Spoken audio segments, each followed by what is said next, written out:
কিয়ামতের দিন রাসূলুল্লাহ সাল্লাল্লাহু আলাইহি ওয়াসাল্লাম থাকবেন সবচেয়ে ব্যস্ত। পুলসিরাত, মিজানের পাল্লা, হাউজে কাউসার একসাথে ছোটাছুটি করতে থাকবেন ইয়া উম্মতি বলে। জিব্রাইল আলাইহি ওয়াসাল্লাম ওনাকে তুলবেন কবর থেকে। রাসূলুল্লাহ সাল্লাল্লাহু আলাইহি ওয়াসাল্লাম জিজ্ঞেস করবেন, কি ব্যাপার জিব্রাইল, আমার উম্মত কি উঠেছে? ওইদিকে আবার মুসা কালিমুল্লাহ আলাইহি ওয়াসাল্লাম আরশের খুঁটি ধরে আছেন আর বলছেন, ইয়া নাফসি ইয়া নাফসি। সেদিন ইমামুল আম্বিয়ার মুখে থাকবে উম্মতি উম্মতি, আর সেদিন তার পায়ে থাকবে দৌড় আর মুখে থাকবে আওয়াজ। রাসূল সাল্লাল্লাহু আলাইহি ওয়াসাল্লাম খুব অশান্ত ছোটাছুটি করছেন।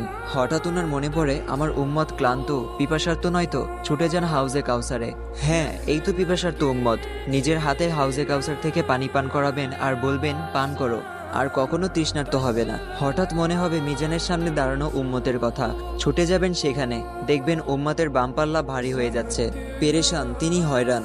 অতঃপর দৌড়ে যাবেন দুরুদের পিটারার সামনে, যেখানে তার জন্য পড়া দুরুদ উম্মতের নাম সহ একটা বক্সের মধ্যে জমা আছে।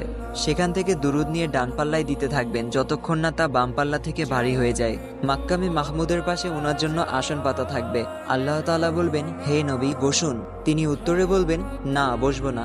আল্লাহ বলবেন, জান্নাতে যান। নবী সাল্লাল্লাহু আলাইহি ওয়াসাল্লাম বলবেন, না যাব না। আল্লাহ বলবেন, জান্নাতের পোশাক পরুন। নবী সাল্লাল্লাহু আলাইহি ওয়াসাল্লাম বলবেন, না পরবো না। আল্লাহ বলবেন, বোরাকে উঠুন। নবী সাল্লাল্লাহু আলাইহি ওয়াসাল্লাম বলবেন, না উঠবো না। আমি চলে গেলে উম্মতের কি হবে? কিয়ামতের দিন মানুষ তার ভাই থেকে, সন্তান থেকে, পিতামাতা থেকে পালিয়ে বেড়াবে। কিয়ামতের দিন এক রাসূল সাল্লাল্লাহু আলাইহি ওয়াসাল্লাম ছাড়া কেউ কাউকে চিনবে না।